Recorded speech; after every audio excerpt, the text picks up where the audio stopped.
Hey everybody, it is Daniel here for Mobile Syrup, and I am very excited because when I zoom out you will see what I hope to be the first of many Great Canadian cell phone roundups.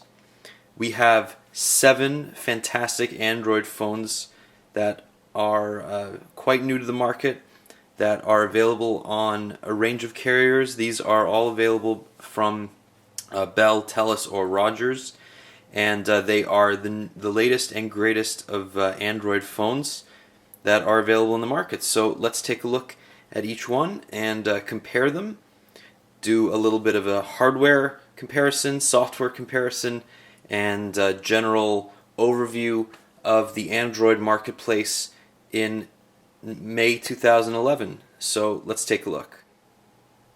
Okay, so first up we have our offerings from Telus. Now the phone on the left may look like the Fascinate 3G Plus, but it is in fact the newly released Fascinate 4G, and this is a Galaxy S device, very light and thin, and it supports 21 megabits in the downstream. So this is a brand new HSPA Plus device released on T-Mobile in the US, and this has just come out in Canada. You can see that it has that similar chin or bump on the bottom as the Galaxy S series that was released in Canada in July or June 2010. But it has this nice matte gradient backing here with the Galaxy S logo, and it runs Android 2.2. You can see the Telus logo here, and it's running TouchWiz 3 on Android 2.2.1. So that is that. This right here is the Desire HD. This is also a fairly new phone from Telus. It was released earlier in the year. Let's move that out to the side. You can see the unibody design with the 8 megapixel camera, dual LED flash, and capacitive touch buttons on the bottom. This is a 4.3 inch display, and the Fascinate 4G is a 4-inch display. If you're on Telus, this is probably your best bet in terms of Android hardware at the moment. You can see size. The Fascinate is a little bit thinner, but is also made completely of plastic, so I prefer the design of the Desire HD. HTC's done a really nice job with the Desire HD. Samsung has re-released the Fascinate 4G in a body that is over a year old, and at a time when the Galaxy S2 is coming out. This is old hardware minus the modem, which is new, in old and old software. This hasn't even been upgraded to 3.0. That being said, however, you'll notice that speed test is quite fast, and let's just take a look at the results. So you see in Markham from an Oakville server, we are getting 4.5 megabits down.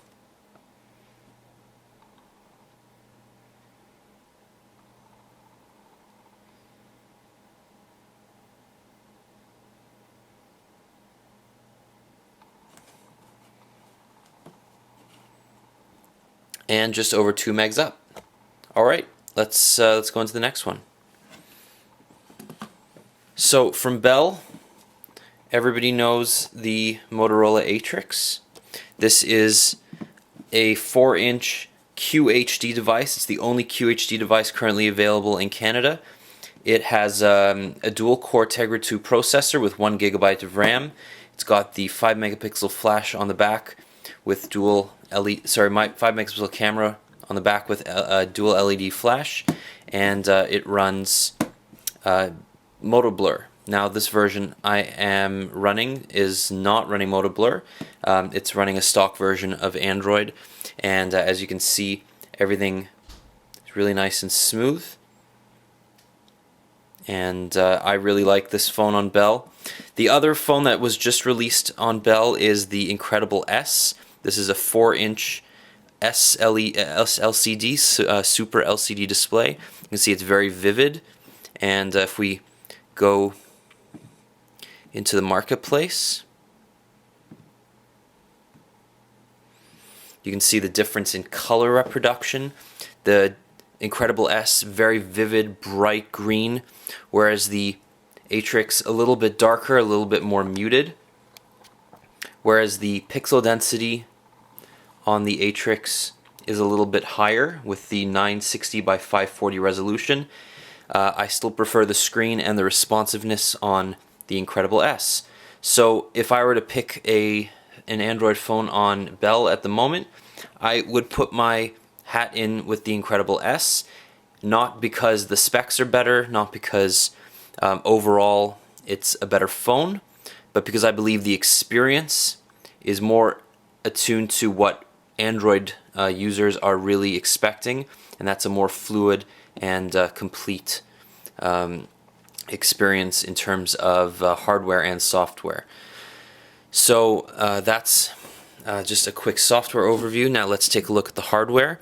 The 4-inch screen on the Incredible S. The back of the device has an 8-megapixel camera with dual LED flash. It's got this very unique backing, and it's quite thin, and it feels really nice in the hand, very sturdy and comfortable to hold. So I do recommend this for people who actually use their phones for making calls. I'm sure there are a few of you left out there. Whereas the Atrix, it doesn't feel quite the same. It doesn't have the same amount of heft. It still feels really nice in the hand because it's quite thin. It's got a 16:9 ratio with the 960 by 540 resolution, and therefore it is a little bit thinner with the 4-inch screen. But the plastic feel to it may not appeal to everybody, although it is a little bit lighter than the Incredible S. So these are the main two devices available on Bell in the Android department, and honestly you can't go wrong with either of them. Now moving on to Rogers, there are two devices that have just been released that have garnered a lot of attention. On the left we have the Sony Ericsson Xperia Play, and on the right we have the Sony Ericsson Xperia Arc. Now both of these devices are running custom versions of Gingerbread, and as you can see in, I'll just show you in a second with the unlock screen. Both are at maximum brightness. You can see the Arc with its 4.2-inch 854 by 480 screen, much brighter, much more vivid. It's got the Sony Bravia engine that kicks in when you're watching movies, and I've showed this in the various reviews the review that I did. You can see everything looks really great.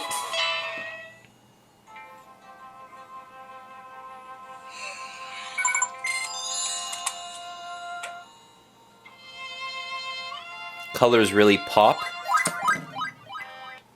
So if you're looking for multimedia, movies, music, you can't go wrong with either one of these devices. But for somebody who really likes to view pictures or watch movies on his or her device, I would go with the Arc. You can see the devices are very different. They're not designed to, be the same, to appeal to the same demographic perhaps. The Arc has a very, very slim design. It's contoured to fit in the hand and feel very comfortable. It's got sturdy construction, and the plastic backing is really nice, and it's well made for a plastic back, and it doesn't pick up as many fingerprints as you'd expect. This is quite light here, and overall it's just a very, very functional and attractive design, and the Gingerbread experience is fantastic. So the only downside to this, I would say, is besides the 8-megapixel camera on the back with LED flash, it's a great camera on the back. It does not have a front-facing camera, which is a strange oversight for a device that's supposed to appeal to all multimedia users. So the Arc, and then the Play, you obviously have your 4-inch 854 by 854 by 480 screen, and you can see that it opens up to reveal this gaming control section right here. It goes right into your Xperia Play section, and you can launch a game just from there. So which device you go for on Rogers really depends on what you need from a phone. Obviously, the Xperia Play does not have the same multimedia functions. It doesn't have the Sony Bravia engine to support video and picture playback. It only has a 5 megapixel camera on the back, and the results are not nearly as nice as that of the Arc. And it does have a VGA front-facing camera, but it seems like a little bit of an oversight considering that the software isn't the same as that of the Arc. I'll show you right here. It has the Play has the stock Android experience with the camera, whereas the Arc has some really nice, a really nice UI that's been custom made by Sony Ericsson.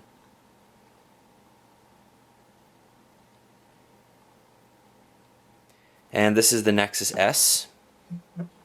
Now this is a 4-inch Super AMOLED display, very much like the Super AMOLED display on the Fascinate 4G or the Galaxy S series. And this is running a 1 gigahertz processor and 512 megs of RAM, 16 gigs of internal storage. So what can I say about this device? I think that honestly this device feels the best out of any of them in the hand, even though it's made from plastic. It's not the thinnest device, it's not the fastest, but it's definitely the most versatile. And when you load up that stock Android experience, it certainly feels faster than any of the other devices. Its skin is kept to a minimum, and it's just one of those devices that's gonna keep getting better as Google releases new software versions over the air, and it's factory unlocked, which means that you can buy this for from Rogers, Bell, or Telus and transfer it over to a new carrier if you want to. You can do the same for the Wind or Mobilicity versions, although they're not compatible with Rogers, Telus, and Rogers, Telus, and Bell. They're not compatible, but they are compatible with each other, so you can put a Wind SIM card in a Mobilicity version and vice versa. So this one is a kind of a different beast. You can see the screen is completely black when it turns off. That's the Super AMOLED display. Very vivid and sharp, even though the resolution at 800 by 480 is not quite the same as, or not quite as high as the Atrix. So let's just do a couple head-to-heads. So here we have what I would consider maybe the cream of the crop of each of the three carriers. We have the Sony Xperia Arc here, we have the Motorola Atrix, and we have the Desire HD. They all have 1 gigahertz processors, although this has a dual-core 1 gigahertz processor.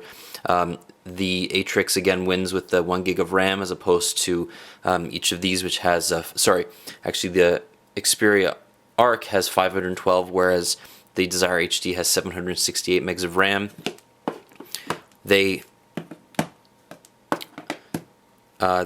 The Desire HD and Xperia Arc both have really nice cameras. The Atrix has an okay camera, though it's not going to compete with the Arc, which definitely has the best camera of all of the phones here. It's got that Sony Exmos sensor in it that just blows all the other ones away, whereas I find the video recording best on the Desire HD. And its 8 megapixel camera has the potential to do a lot of great shots. However, the flash sometimes saturates the shot, and the software is a little bit buggy. So what about the screen? Well, personally, I would say that the screen on the Xperia Arc is the best of all the three. You can see that even though the that even though the Atrix has a higher resolution, the color reproduction on the Atrix has a lot to be desired, and I just don't find it as enjoyable to use. The touch sensor is not quite as sensitive. It's only got 2 touch points, whereas the other two, the Arc has 4, and I believe the Desire HD has 4 as well. So these are probably quite equal in terms of what they can do. The Sense UI on the Desire HD is a little bit different. It's a little bit cartoony, but the added apps that you get with the HTC phone makes up for it. It's got great exchange support, camera software is really nice, and the built-in calendar and contacts apps are fantastic, and you just get a lot more for your software dollar with an HTC phone, whereas with Blur, although this isn't running Blur, you get a little bit of a slower overlay. It's not quite as attractive, and for some people they just can't stand it. So I definitely recommend trying the Atrix before buying it, just to make sure that the software is up your alley. Now, Sony Ericsson had a lot to make up for with their Arc and Play from the Xperia X10, which was released with Android 1.6 and was quite a hunk of junk, in my opinion. And they have certainly made up for it. This is really great hardware, and although there are a couple quirks in the phone itself, I think that the screen and everything about the multimedia playback as well as the camera really make up for it. You're really not going to regret buying this if you're into watching movies or making movies. If you're into playing games, you certainly would want to look at the Xperia Play, but overall I think the editor's choice here, even though I love my Desire HD, I've used it for a long time, I'd give it to the Xperia. Another 4-inch head-to-head here. We have the Incredible S, which I also love, versus the Nexus S. Now, they're both second generation phones. You see, when I say second generation, I mean that the Nexus S was built probably with a lot of feedback from the Galaxy S series, and the Incredible S was is the successor to the very successful Incredible phone from Verizon in the US. Now, both have a 4-inch display. This is a Super LCD display, and on the right with the Nexus S you have the Super AMOLED display. You can see the greens are a little bit richer on the Nexus S. Blacks are a little bit sharper as well, a little bit clearer. Whites definitely on the Nexus S, but you cannot go wrong with this Incredible S. I love the camera on the Incredible S. I think that it takes really, really fantastic 8 megapixel shots. You can see on the back here, it's got a nice, this contoured kind of reverse vacuum design, very unique and attractive. I love the design of the Nexus S as well, and I do think that of all the phones, these two are the most comfortable to hold. I think that when you pick up an Incredible S, you just feel like you're holding a very solid product, and the same with the Nexus S. Although it's not quite as solid in terms of the manufacturing materials, I also think that they've made up, they definitely corrected a lot of the problems with thin plastic from the Galaxy S series, and as a result this feels a lot more solid. If you like software tweaking, the Nexus S is definitely the way to go. This is the Android hacker's dream phone. You can root it, you can mod it, you can hack the kernel, you can hack the recovery and install custom ROMs. This is running CyanogenMod 7, and it is a treat. So if you know what you're doing, certainly look into picking up a Nexus S, and they're actually getting quite cheap now. You can pick one up for, I think, $50 on a 3-year term, or on Kudo it's $425 outright, which is a fantastic price. This is the T-Mobile G2X, and this is the same phone that's going to be released as the Optimus 2X on Rogers, as well as on Mobilicity and Wind and Videotron in the coming weeks and months. Actually, I can't verify that this is coming to Mobilicity, but we can verify that it's coming to Wind and Videotron, as well as Rogers. So what's this phone? This phone is a 4-inch IPS display running at 800 by 480. You can see it's very vivid as well, and we'll just show you the marketplace compared to the Incredible S. So you can see the same screen size, but the LG phone is a lot longer because it's got this empty space here. Now that does give it the feeling of having a bit more of a wide screen, but in fact it just makes it feel a little bit more cumbersome. You won't notice much of a difference in the color reproduction of the two devices, however. They really are comparable. The Super LCD of the Incredible S is quite the IPS LCD display of the G2X, they're quite comparable, and in fact from this perspective I really can't tell any difference in terms of color reproduction at all. So when this comes to market, this is also running a dual core 1 GHz Tegra 2 processor, and for my final comparison, let's compare the two dual core phones. This is the future, ladies and gentlemen. You have the G2X on the left, and you have the Atrix on the right. You see that they're quite different devices. The LG phone has a 8 megapixel display with a xenon flash. Sorry, 8 megapixel camera with a xenon flash. It's got this metal stripe here and a very nicely made matte back that feels great in the hand. So overall, I feel like the LG phone is a little bit more premium, whereas the Atrix goes a little bit more for internal specs than external feel.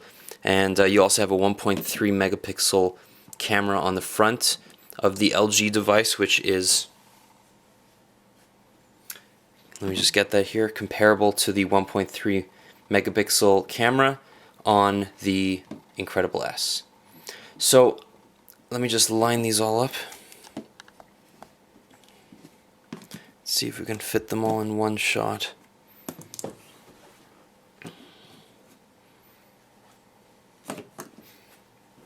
Now I feel very lucky to be able to do this. These are the best phones in Canada right now, and I really appreciate you guys watching this. I'm sorry if it was a bit rambling. I tend to do that when I'm excited about devices. However, you currently live in a market with a lot of choice, and certainly way more choice than you had even last year, especially for Android devices. You no longer have to buy an iPhone if you want a really good smartphone. As you can see here, there are tons of choices across all your carriers. I'm going to try and get one going for our AWS carriers. There's a bunch of really great phones coming out for Mobilicity and Wind in the next few months, and we'll definitely take a look at another roundup when those are released. So let's just start from the left. We have the LG G2X, also known as the Optimus 2X, coming to Rogers, Wind, and Videotron. We have the HTC Incredible S from Bell. We have the Motorola Atrix from Bell. We have the Sony Ericsson Xperia Arc from Rogers. We have the HTC Desire HD from Telus. We have the Nexus S across all the carriers. And lastly, we have the Samsung Fascinate 4G from Telus as well. So my name is Daniel. Thank you so much for watching. I really hope you enjoyed this, and leave me some feedback if you wanted to see a bit more. Maybe I can give another video with some follow-up comparisons. Alright guys, take care. Bye-bye.